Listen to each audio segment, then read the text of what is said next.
Steve Gooch, and I served in the United States Navy from 1965 to 1971 as an aviation hydraulics mechanic. Okay.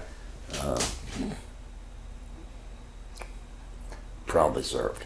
Excellent. Well, glad for your service, my friend. So I know we talked before about some of your experiences that you actually did serve in Vietnam. Can you tell us first a little bit about how that happened? I had a very dear friend that was a lieutenant. We'll just call him Lieutenant Mo. Mm-hmm. He and I were good friends, and he asked me one day if I would like to go TDY for 90 days and work on some helicopters. Okay. And where were you assigned at this time? In Quonset Point, Rhode Island, helicopter squadron there. I told him no, not really. And he said, well, I'm going to be going. We'll have a good time. I said, well, if you're going, I'll go. When I came into work the next day, my chief was on the other side of the hangar, and when he saw me come in the hangar, he called me to come over to him, and I hustled across the hangar and said, yeah, Chief, what do you need? And he wanted to know why I was volunteering to go to Vietnam. Chief was from Biloxi, Mississippi. And I said, I'm not going to Vietnam, Chief. He said, they're cutting your orders now, boy. So, I mean, I knew I'd been had. And I went into Lieutenant Mo's office and I said, where are we going TDY to? And he goes, Southeast Asia. I said, no, Mo, where are we going TDY to? He said, a city called Da Nang. I wasn't real smart on world geography, but I knew where Da Nang was. Mm-hmm. And I said, well, why didn't you tell me we were going to Vietnam? He said, because you wouldn't have volunteered. I said, well, that makes sense. And but 4 days later, we were in Providence, Rhode Island, getting on a United Airlines flight to the West Coast. 3 days after that, we were in South Vietnam, in Saigon. And shortly after that, we transferred, a day or so after that, we had transferred up to Da Nang, where we had an air base that we serviced aircraft that couldn't make it back to their intended destinations. Okay. They were Air Force personnel, Navy personnel, and Army personnel to work on various types of aircraft. I was a hydraulics mechanic, so it didn't matter to me whose airplane it was. If it was leaking, I could fix it. Cool. All right. So was it just you and the lieutenant, or were there others from your? No, there were 32 men from my squadron that went. I don't know if they were all conned into it or not, but I think in reality, had I known where we were going, I would have still gone anyhow. Okay.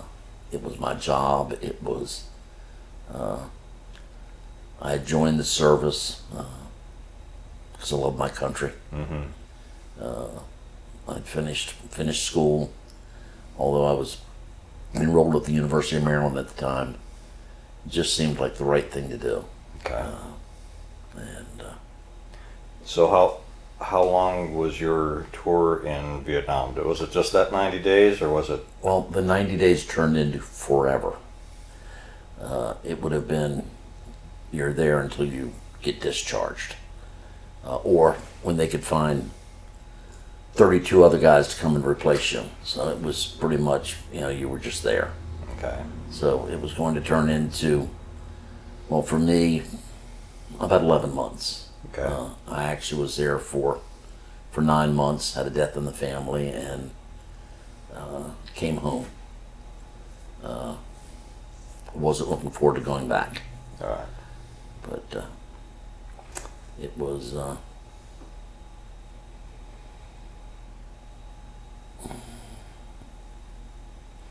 as we talked about doing this,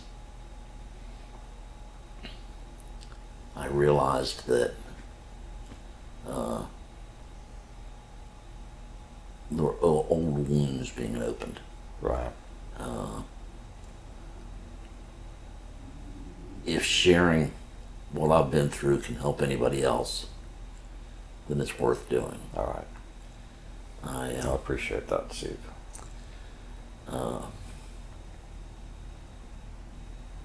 We were there, and basically I had a 12-hour a day job. You know, whether it was 6 days a week, 7 days a week, or whatever. If there was something broke, we were there to fix them. You know, in the case of the Navy, we were mostly working on carrier-based aircraft that, you know, were damaged, or whether it was natural damage or unnatural. Sure. That we worked on with the Navy, but we had Air Force equipment coming in also that mostly Air Force guys would work on. Like I said, if it was leaking fluid and they needed help, we all worked very closely together. Right. And we had a group of very, very fine Marines. Right. Were there to cover us. All right.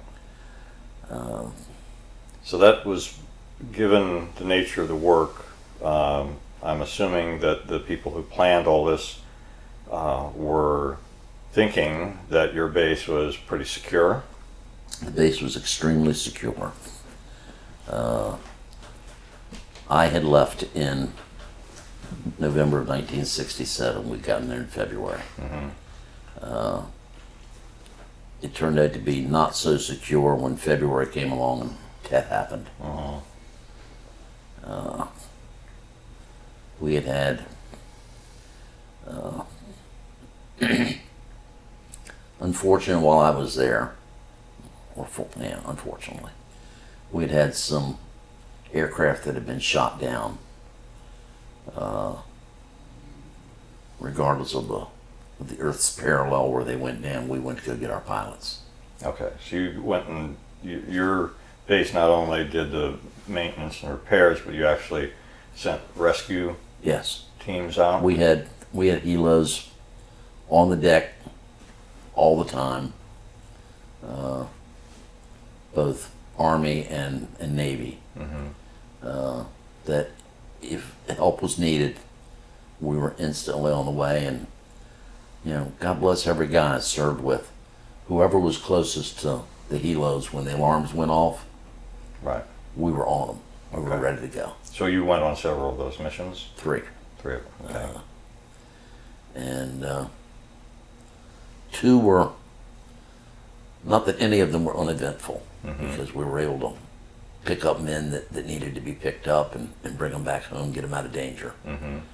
And one was a combat situation where, as we came in, the pilot and his rear were both under attack.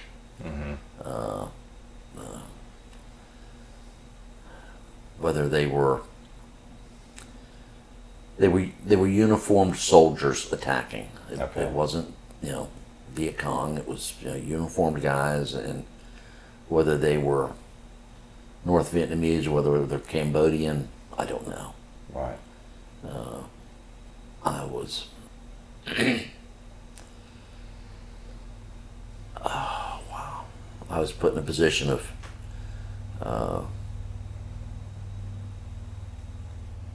I was there with the rear from the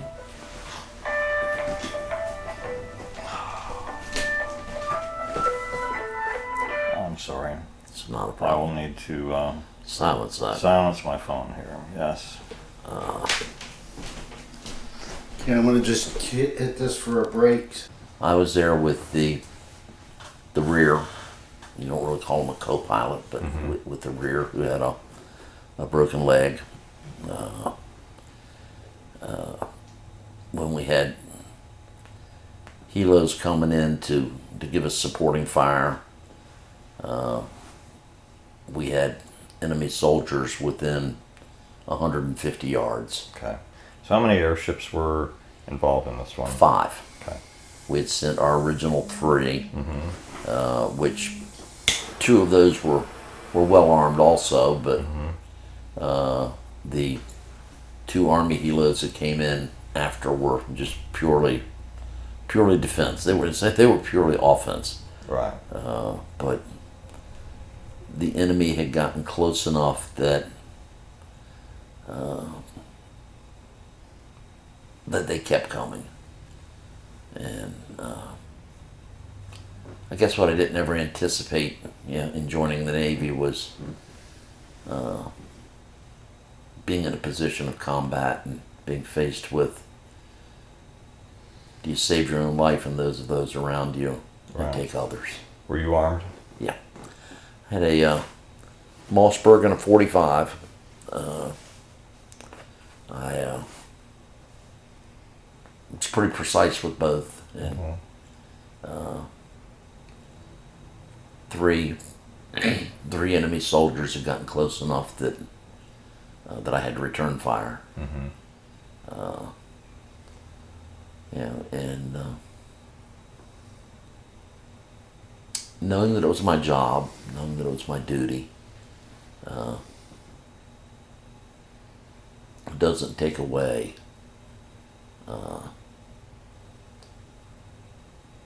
as a Christian man the burden that goes with taking another's life. Right. And so many guys, had to go through and do so much more. It's why it was widely said then and still is today, none of us came back the same.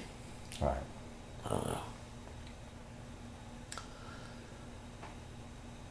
In hindsight, it's the greatest honor of my life, having the opportunity to defend my country. Right. Regardless of what other people might have thought about that war, all of us that were there were just doing our job. Right. Good job or bad. In the opinions of others, didn't change the fact that those were my brothers. And I've done whatever it took, Right. regardless of anything. Right. I know the guys I served with, from my squadron, we had all made it through the point that I left on November 9th in '67, that we were all alive and well. Okay. And when Tet came along early in 1968, base was overrun. 11 men that I served with lost their lives. Another dozen were wounded.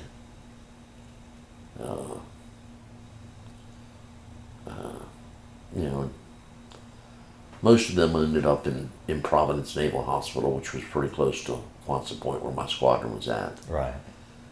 So I was able to visit some of them. And I was greeted with one who was a friend with, "Why didn't you come back?" How did that affect you? I've relived it thousands of times. Mm-hmm. In the last 50 years.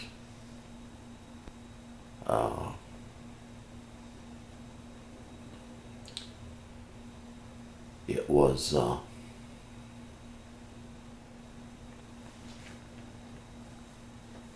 I wouldn't have made a bit of difference. I would have made a difference. Mm-hmm. Whether it's one more wounded, one more dead, or might have saved the life of somebody, I don't know. Right. But I wasn't going to make a difference in what our job was there Right. by not being there. It was still going to get done.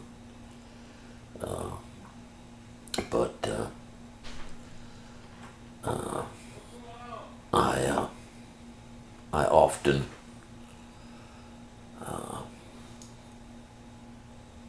I've never felt that.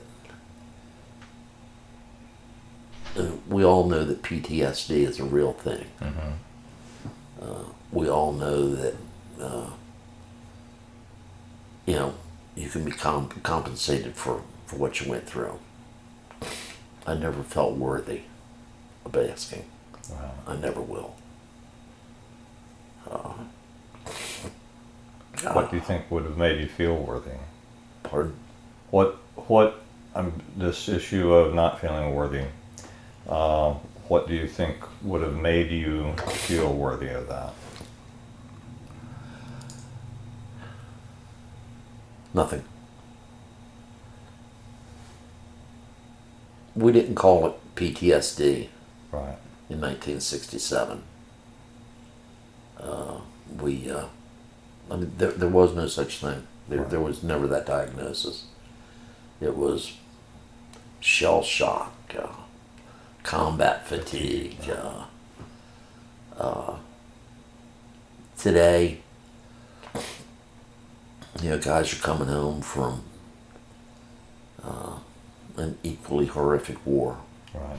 in the Middle East. They're better treated, not emotionally, but medically and so forth for the ailments they have. Right. Same ailments that the Vietnam veterans had when we came home. We just didn't have a name for it. Right. And because there wasn't a name for it, there wasn't a treatment for it. You know, people would question, you know, what we did. Mm-hmm. And my retort then, and if I could get it out without being too angry, was, if you weren't there, you don't know. Right. And the kids today are in the same exact position. If you weren't there, you don't know. In the United States Armed Forces, for the very large percentages and numbers, it's an army run by kids, operated by kids. Heck, a guy could be getting ready to retire. He's 37, 38, 39 years old. And at 74, they're kids. Right. But, you know, they're not. They're seasoned soldiers and airmen and seamen. You know, but when I got to Vietnam at 19 years old, I was in probably the 30 or 40 percentile of age. And when I left, and at 20, you know, I was in, you know, the 20 percentile of age. Right. Because they were all 17, 18, 19-year-old kids. I didn't know, I had no concept of what it was then. Hindsight's always better. I won't say it's 20/20, but it's better. Right. You know, but as I said earlier, these were my brothers. Mm-hmm. I was closer to most of them over there than I was to my two brothers. Right. You know, I mean, I've never been in a combat situation myself. Never been in a combat zone. But I did serve, as you know, for 24 years, so I do have that experience of feeling Absolutely. closer to those that I served with.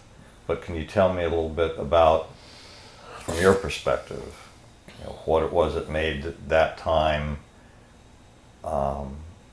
so much of a special bond? I mean, these people that I was with, literally 24 hours a day. Mm-hmm. I mean, if I was working on an aircraft, for the most part, I was there alone. Because doing what I did, there's only room for so many hands. But you know, we shared with each other our lives. There's a lot of joking and kidding and playing and stuff that went along with it, but if somebody got bad news from home about something, all the guys in the squadron were there to take care of it, to offer comfort. Right. So much more so than in civilian life. I mean, your family's there to take care of you in civilian life if something's gone wrong, to comfort you. Right. You might have one or two real friends, dear friends, that are there to comfort you. But you don't have everybody that you know. Right. You don't have your whole world there to comfort you. Right. I knew 3 or 4 chaplains in the time I was in Vietnam, that were on our base. Right. They really are God's men. Whatever your problem is, they were willing to listen. They were willing to offer. Not just willing, but they volunteered.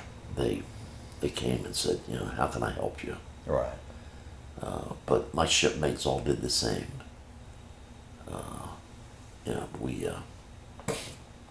And it was funny there. Unlike any other place I'd ever been stationed,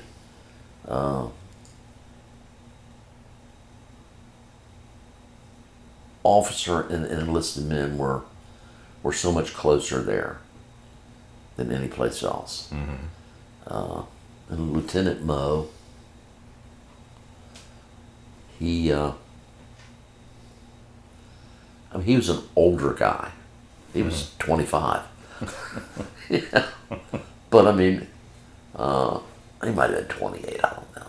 He's a pretty neat guy. He was right there for every single guy in our squadron that needed any help at all. He was the most proactive officer that I've ever known.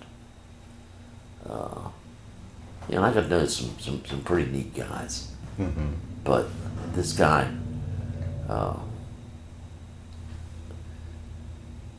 I didn't have the relationship with Jesus Christ in 1967 that I do now. Right. In 1971 I became a Christian. But I'm sure in hindsight that Lieutenant Mo was a Christian while we were there. Okay. He didn't just take care of us, he loved us. Right. Okay.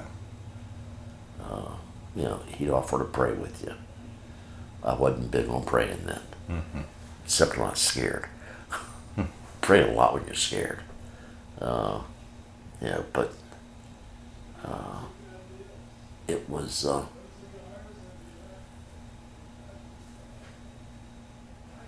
my experience there was I think much more calm for the most part than a soldier or Marine who was out in the bush, was out in combat on a daily basis. I didn't go any place unarmed when I was on my base. But, other than, mortars that would get lobbed here and there and never really getting that close to where we were at. Right. We were inside the wire from a pretty good distance. That was all that I had known up until the first time I jumped on a helo to go get somebody. Right. Can you describe that for me? Alarm went off that a plane had been shot down. Pilot and co-pilot, the rear, were both reported alive. Da Nang is less than 25 miles from the North Vietnamese border. This was a plane shot down north of there was no DMZ, like we'll hear about with Korea. It was north of our border, Right. which I wasn't supposed to talk about for a very long time after I'd gotten out, but I am legally allowed to talk about it now. We flew into North Vietnam to go get our guys. On this particular mission, there were, just 3 planes that went. We knew that we weren't under heavy fire, or we wouldn't be under heavy fire when we got there. Okay. Myself and a Marine jumped out when we got to within 3 or 4 feet of the ground, 4 or 5 feet, whatever. We took off and gathered up our pilot and our co-pilot and headed back. Neither of these guys were badly injured. There was bumps and bruises from hitting the ground, but they had ejected. And we knew right where they were at when we went after them. So it wasn't like it was a search and rescue. We knew where we were going. Right. We were able to gather them up, run them back to our helo. Everybody jumped in. We went home. They were 2 really, really appreciative guys. But They'd have bought us a few beers that night, other than the fact that we got them for free. So, God bless Anheuser-Busch. They kept us in that base. I don't know if the United States was buying those beers or if Anheuser-Busch was sending them. We were just never completely dry. But the second incident we had, where I was on the line when the alarms went off that someone was down, was in Cambodia, and is that the one with the 5 ships? that's one where I came under fire, Right. which was a really scary thing later. It just wasn't scary while it was going on. It was getting a job done. Right. Unfortunately, I had people that got too close, and I had to eliminate the danger. I grabbed my rear, who had a badly broken leg, threw him over my shoulder, and handed him my Mossberg and said, "Don't drop this." And ran him back to the helo, and the pilot was already in, and they were waiting on me. Threw my Marine Corps rear in and jumped in behind him, and we hugged. Made it all worthwhile until later that night. Yeah. Where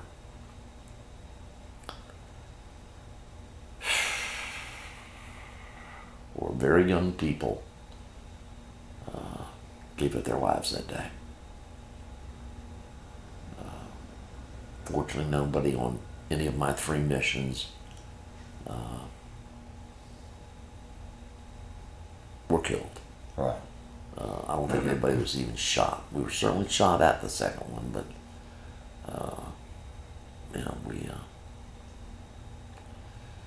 we did our job. I did my job. Didn't know doing my job that there'd be a price to pay later. Right. But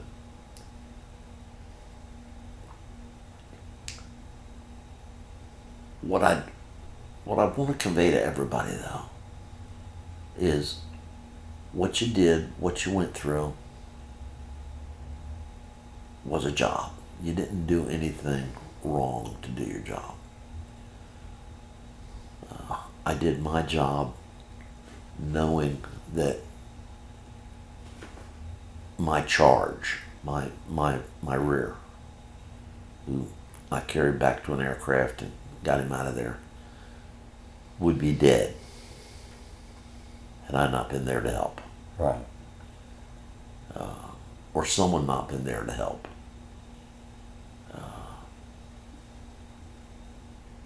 And as I've said before, I guess I'll say it, I can't remember anymore. it was my great honor. We talked about paying tribute to some of the guys that didn't make it back home. What I'd like to ask is that you talk about them individually, if you would, and tell me what you want to say about each person. There was a E6, don't remember his name, about 18 years in, 17, something like that. He was being promoted to chief when we got back.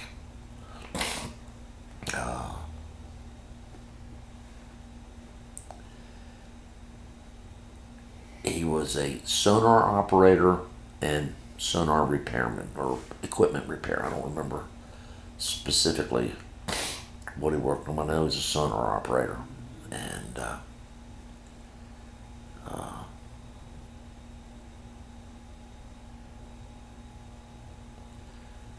we got a list of 8 of our 11 guys that had died on the first day of Tet, all at the same time.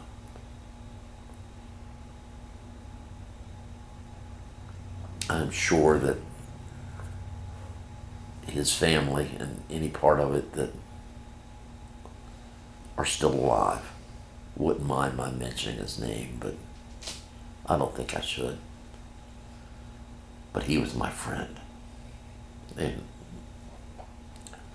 lived in Indiana. The Navy flew about 15 of us out to the funeral. Right.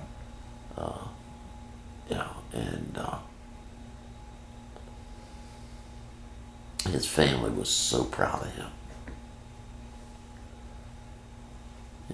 His kids, who were young, I mean, teenagers. They were sad to have lost their dad, but they were proud of the Navy, and they're proud of the job he did. Right. There was a guy I worked with every day, which was the second funeral that I went to, and he was from Boston, so he was pretty close to home up in Rhode Island.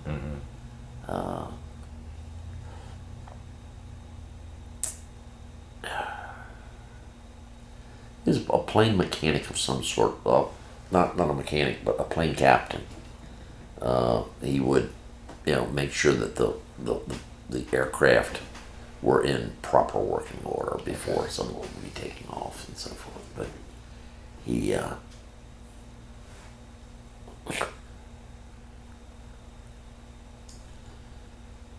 is a year older than I was. So he's almost 21, or he's 21.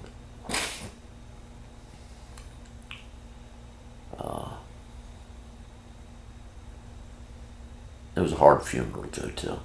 His family was so devastated.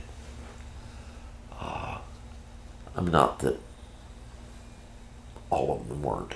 Right. But, his mom and dad and grandmother and grandfather, who, it was neat meeting them because I knew their names. Right. His mother had been introduced to me, or was being introduced to me by her last name. I said, "Mary, I've heard so much about you."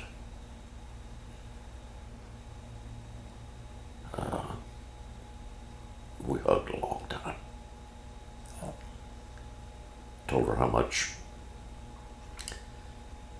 I was able to say to her how much your son loved you, how he talked about you all the time. That, and it was comforting, but she was never getting over it. Right.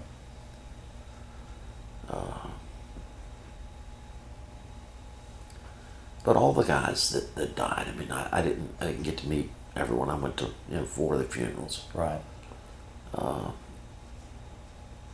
I couldn't go to any more after that. I've been to 4 funerals in 8 days, and I just went to my CO and said, I can't go to any more of these. I said, it's killing me. And he said, you've been to enough. He said, I appreciate you going and taking the regards of the squadron with you. Right.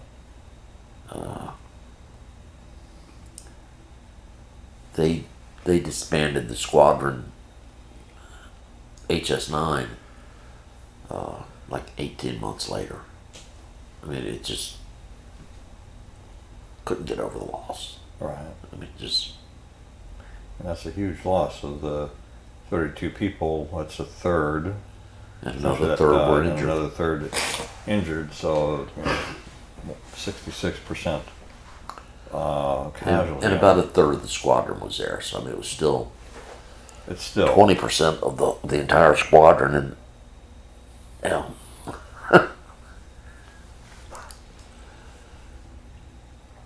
we talk about some of the guys that died, and people would say to me, Gooch, why couldn't you have taken this place? You're such a jerk anyhow.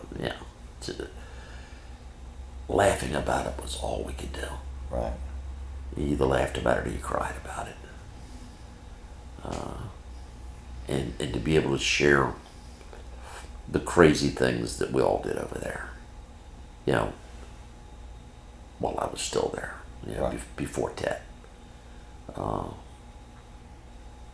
As most of the guys that might see this someday that are also veterans, we all know we had a job. I mean, my job was fixing planes. Right. My job wasn't not a grunt whose job it was to take.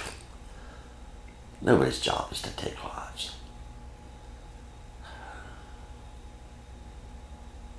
I was not a combat soldier. Right. Or combat sailor.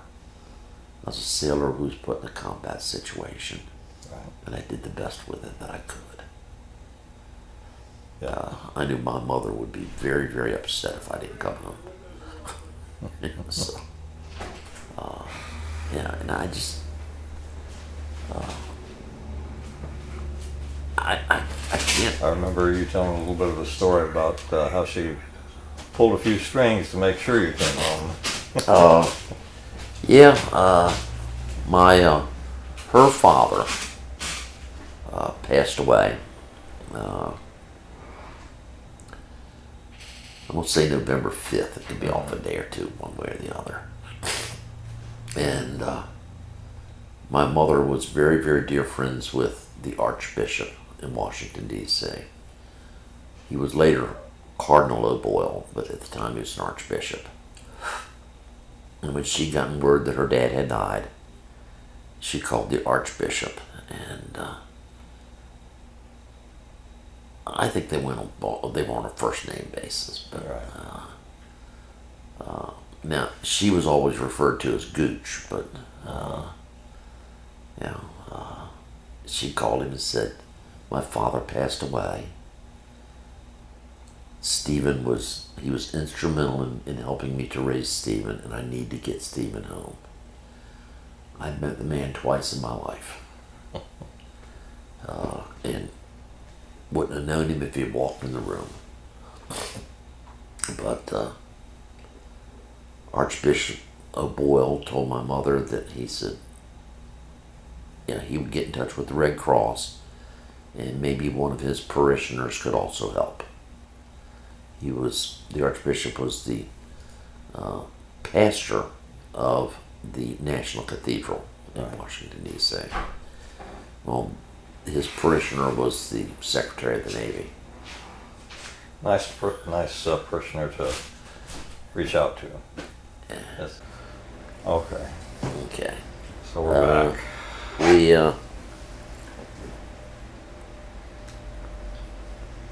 She had called the Archbishop, who one of his parishioners was the Secretary of the Navy, And he said, we'll see what we can do about getting the young man home.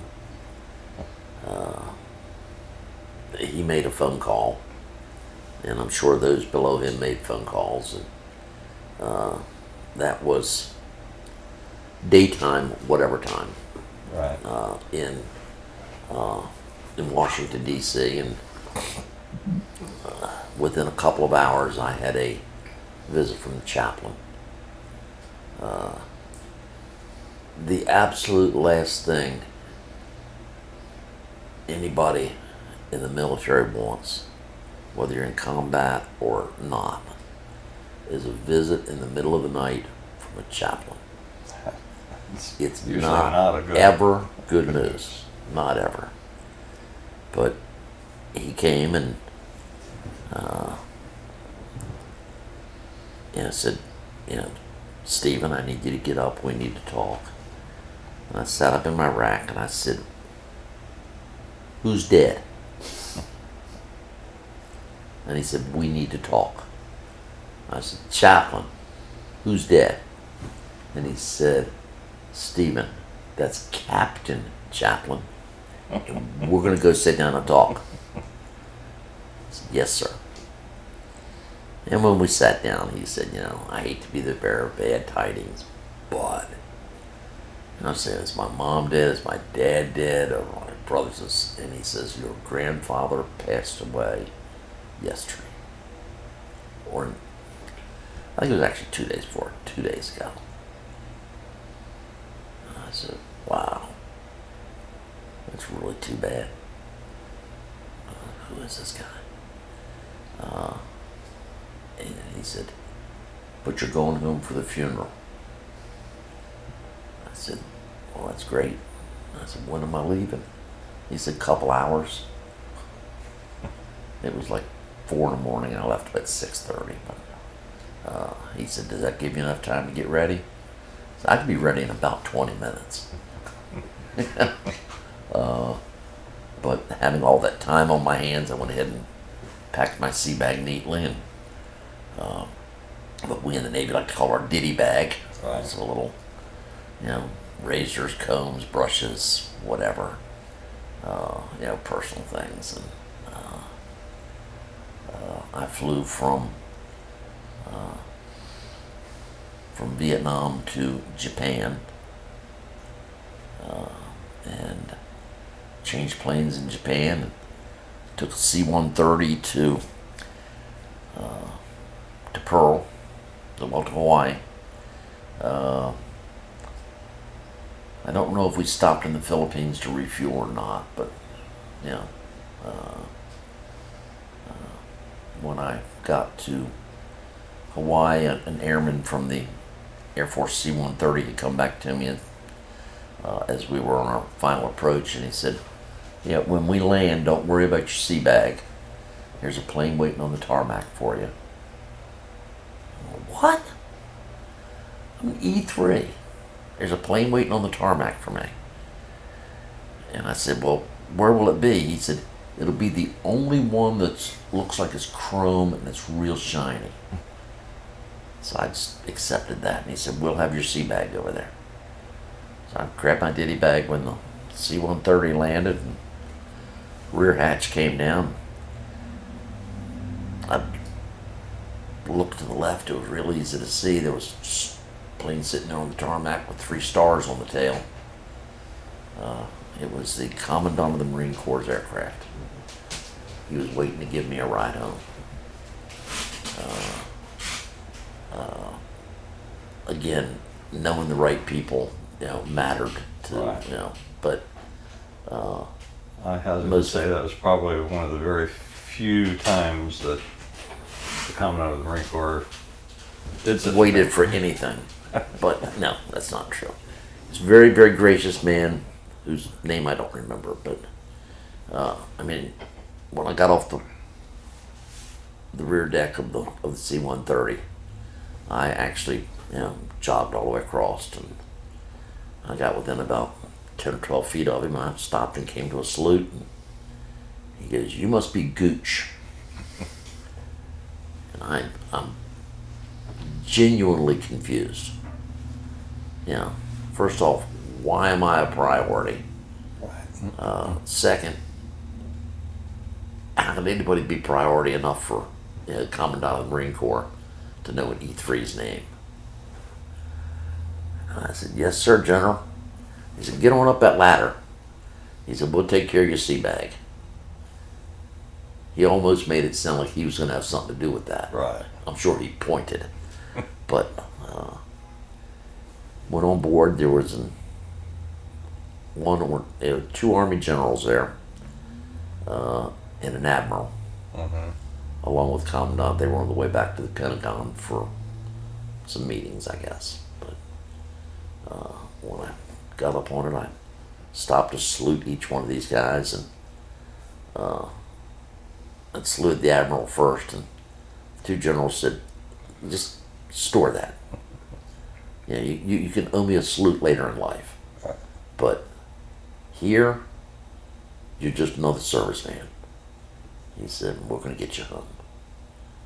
And they had told me at that point that, you know, the Commandant of the Marine Corps wanted me home the Secretary of the Navy wanted me home as quickly as was possible.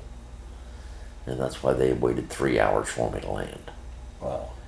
But How many flag officers were there, you said? A total of 3 or 4? Four. Admiral, 2 generals, and 3-star general whose plane I was on. We flew from Hawaii to California, where I'd had my first experiences ever with scotch. I liked scotch, but I was informed in California that I could have all the coffee I wanted between there and Andrews Air Force Base. I wouldn't have anything else to drink. He said, I'm not going to have your mother upset with me for bringing you home drunk. I said, yes, sir, General. No. And when we landed at Andrews Air Force Base, there was a band. Most folks coming over from Vietnam were not greeted with bands. They were greeted with disdain and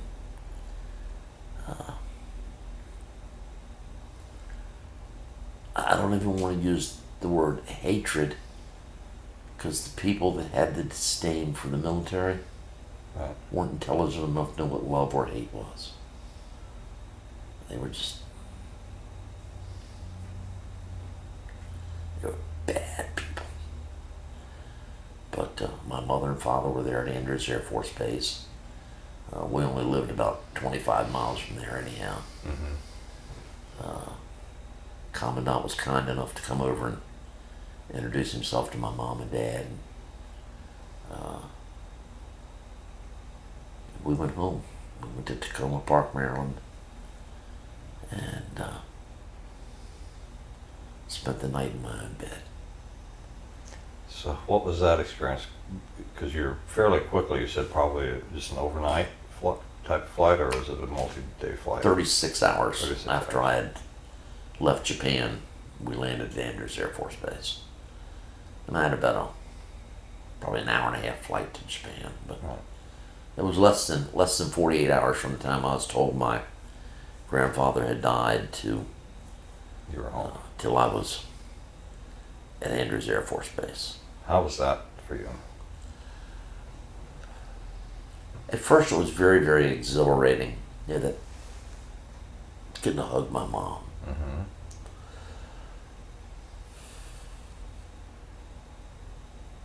I'm not ever forgetting that. She said, tonight, I'm going to get my first full night's sleep in 9 months. Good Catholic girl, said many a rosary.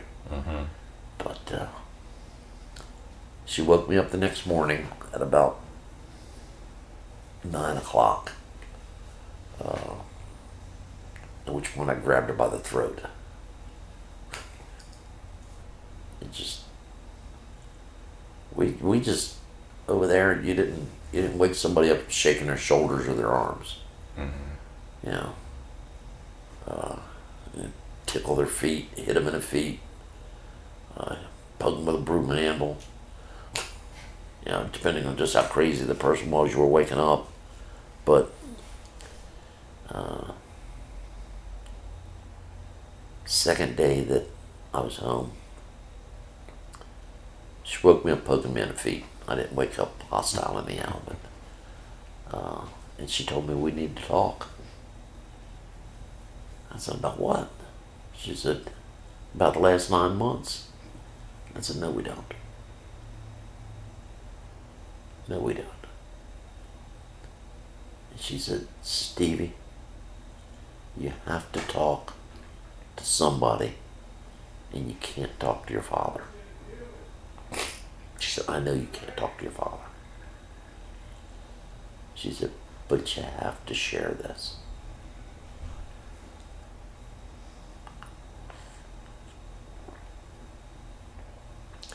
Single hardest conversation I've had in my life. But I'm glad I had it. The person that loved me most in the world was there to tell me it was okay. Yeah. And I was going to be okay.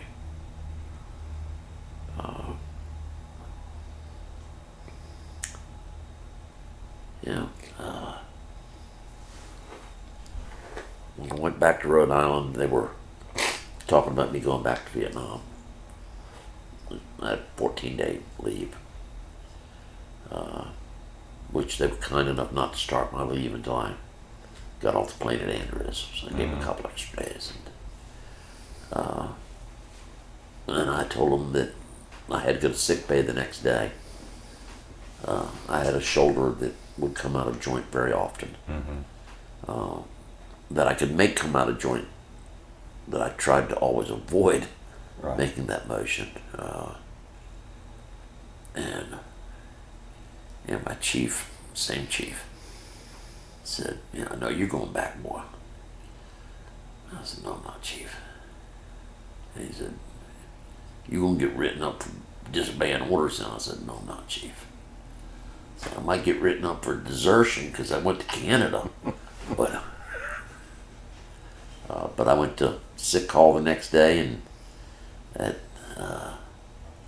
Naval Hospital in Providence, Rhode Island, and they determined that I was going to have surgery 2 days later. Surgery on the shoulder? On my shoulder, which is interesting. If the same surgery were done today, I'd have an incision maybe 1.5 inches long, and this one goes from my armpit to the top of my shoulder. But they did a good job. So I didn't go back.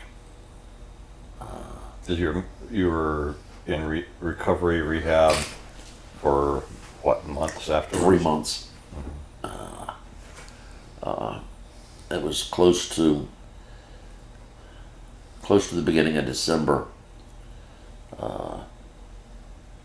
When they operated on me. So it was December, January, and February. I had physical therapy, 4 days a week, and taking care of, we all had duty to do in the hospital. Right. TET happened in February, right? Beginning of February, first day of February, first or second.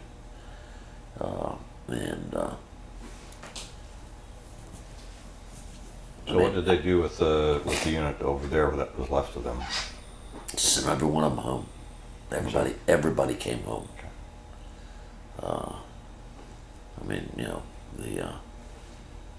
Our commanding officer at HS9 up in Quonset Point said, I'm ending the TDY of all of my squadron.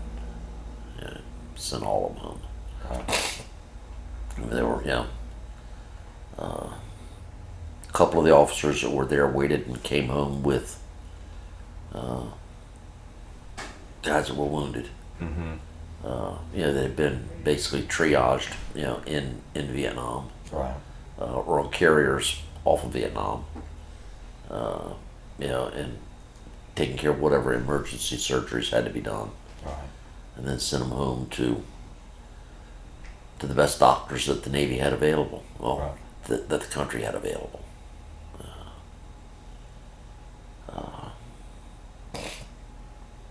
I mean, and the coming home story was, it's one of the highlights that make you smile when you look back. I had assumed while I was there that, once I get home, I'll be fine. But you're not. You get back and you still close your eyes and go to sleep at night. And memories like that are. Was the combat situation you're in that was mainly in your Yeah. memories?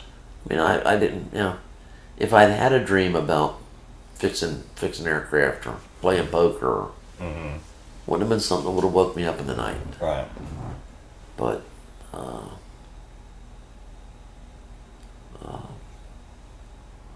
knowing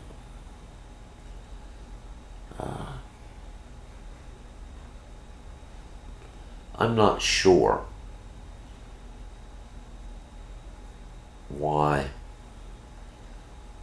the burden of combat, short as it was, minimal as it wasn't minimal to me, but why it has borne such a heavy weight. But it was from the time I got back until even today, lesser so now than before, but I hadn't become a Christian until sometime later. So it's not just that my Christian values about life and death. This was something that just bore on my soul all the time.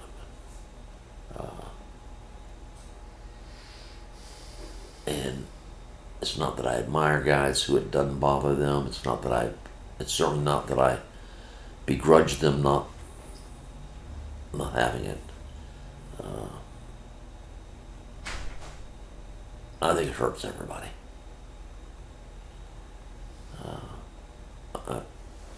I've known guys who said, I killed a lot of people over there. I never even cared. I've just never believed it. Right.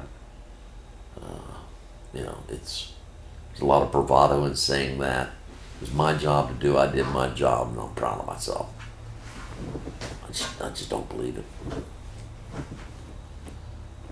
It was their job, and they can be proud of doing their job and doing it well. But I don't believe that it doesn't bother anybody that having taken another person's life. Right. And it's cool if it's only me.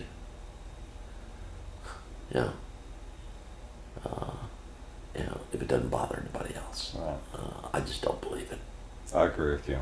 I don't believe that either. But I think maybe a sociopath might not bother them. But thank God we don't have a plethora of sociopaths. We don't have a whole lot of them in there, but Right. some of them might become sociopaths. But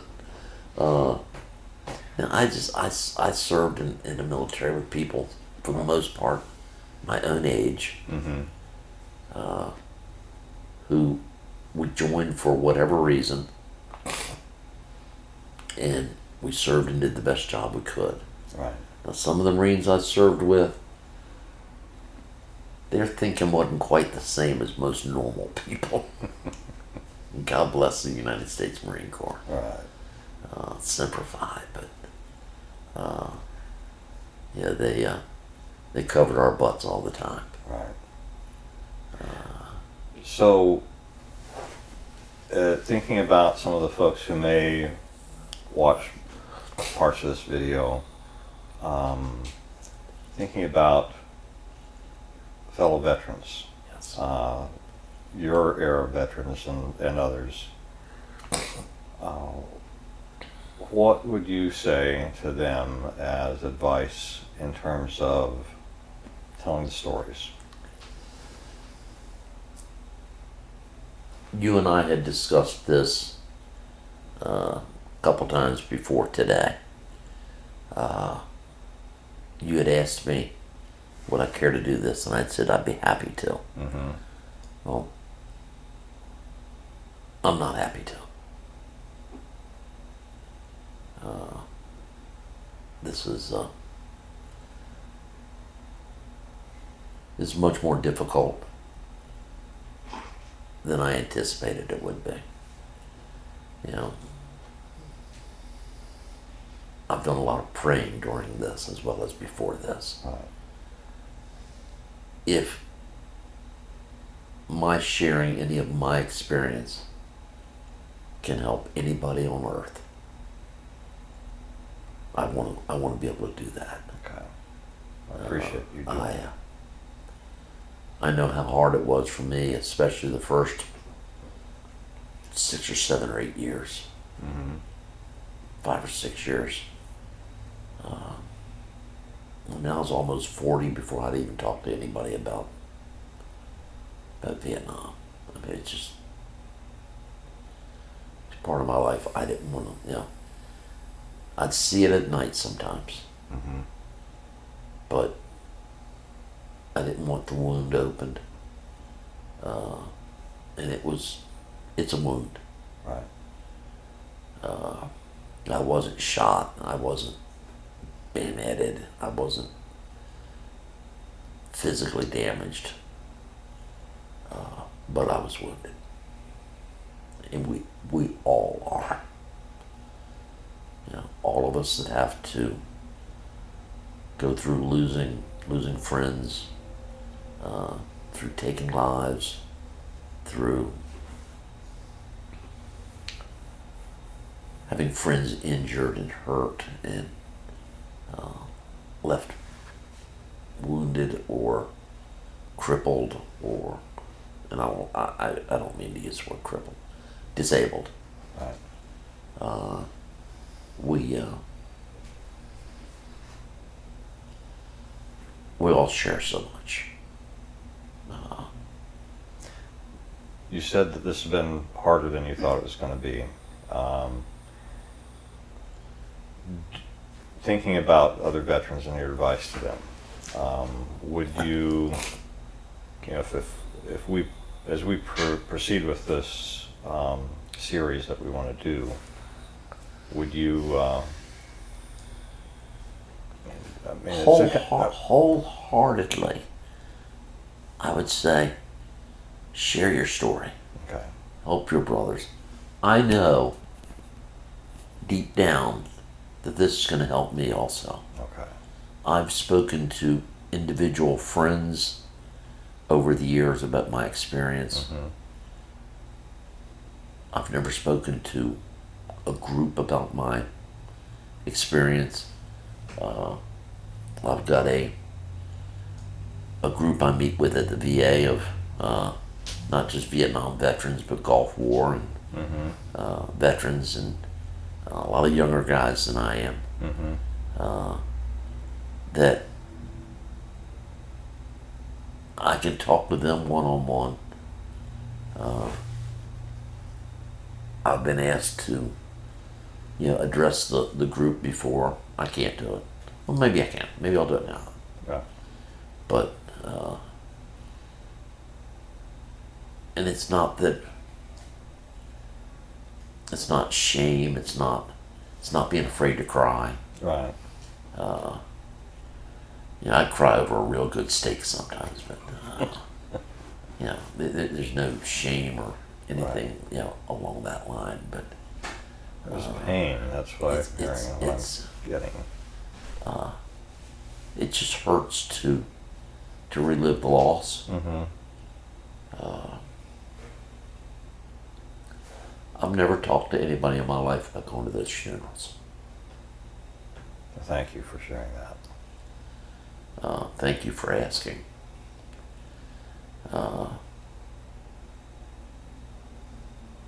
But everybody from my squadron went. We went because we loved the guys. Mm-hmm. We went because they paid a price for us. Right.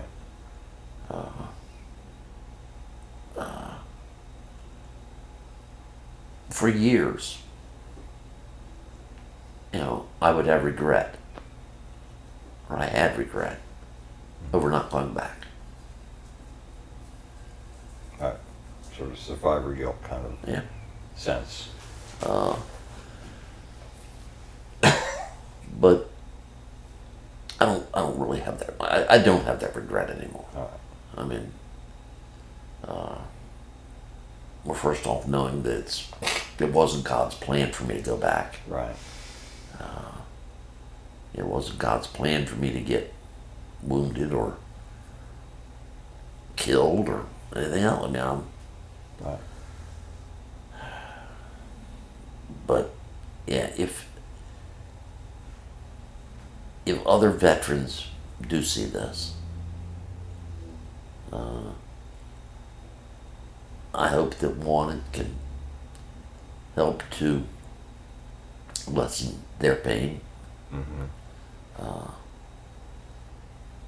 but might encourage them to be willing to share their experience with other veterans, Right.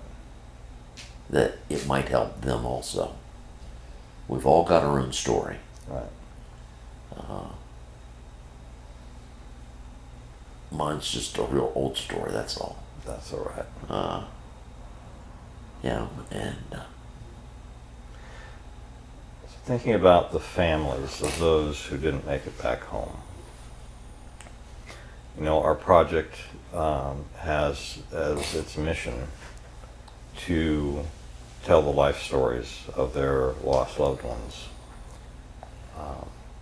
We don't have a time frame that we right. set on this. So what would you say to them about whether they're considering working with us or doing something on their own? Well, I had mentioned to you a while back about a friend of mine whose son had died in a collision on his ship over in the Right. in the Mediterranean. And I told you about his dad because I thought his dad would enjoy an opportunity to talk about Right. his little boy Mm-hmm. and how proud of him he was. You know, families, moms and dads and sisters and brothers are the only people that can tell you how they feel about their loss. Right. And most veteran families that have lost loved ones feel great empathy for other families who have lost their loved ones. And if sharing their story might ease the pain of somebody else, even if it hurts to tell your story, tell it. And when you do, share the good things that you have from them also. Not just their military experience, but what a good son or a crazy son or a obstinate son you might have had, or daughter. Right. But we're a blessed nation, and we've got our problems, but I'll take ours over the rest of the world. Right. And serving in the armed forces, and I'll say it till I die. It's one of the truly great honors of my life. Didn't know it at the time; it was just a job then. Right. But hindsight is, on that, to me, is absolutely 20/20. Yeah, it was my great honor. So, you know, we've covered a lot of different things here.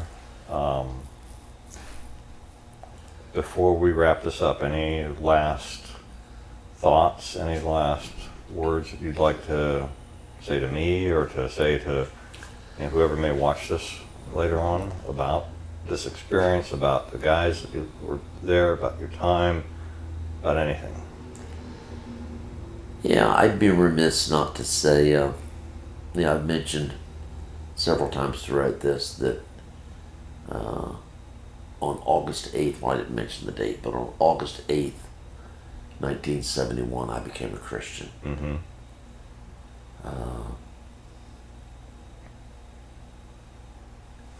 I accepted, not preaching to anybody, but my own experience is I accepted Jesus Christ as my personal Lord and Savior. And He took most of this burden away. And throughout the 70s, throughout the 80s, it was still pretty fresh for me. Mm-hmm. But it became less every day. And it was in the 80s that I was finally able to, share with those close to me Right. what I've been through. And with so many friends, it was, I didn't know. I didn't know. And all those guys, all those girls that I knew that I'd shared with, I've been able to tell every one of them that it's a burden I never could have carried had I not come to know Jesus. Changed my life. I mean, it just helped me to love everybody. I've got people I don't like, but I love pretty much everybody. Yeah. Helped me to better appreciate my family and those around me. Right. Helped me immensely to truly appreciate all those that serve our country, not only in the armed forces, but police officers and firefighters and the guys that run to danger and not away from danger. Right. I ran to danger, not away. Yes, you did. And never regretted it. Regretted some of the circumstances that came out of it, but to go and get the men that I went and got there was no hesitation.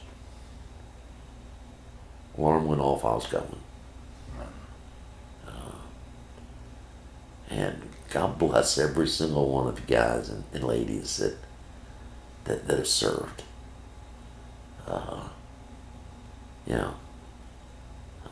You are my brothers, you are my sisters, whether we served together or whether we shared dirt together or just a love of our country together. I pray for you every day. Amen. Amen. Thank you. Thank you, Gooch. Appreciate you. I think that's a wrap.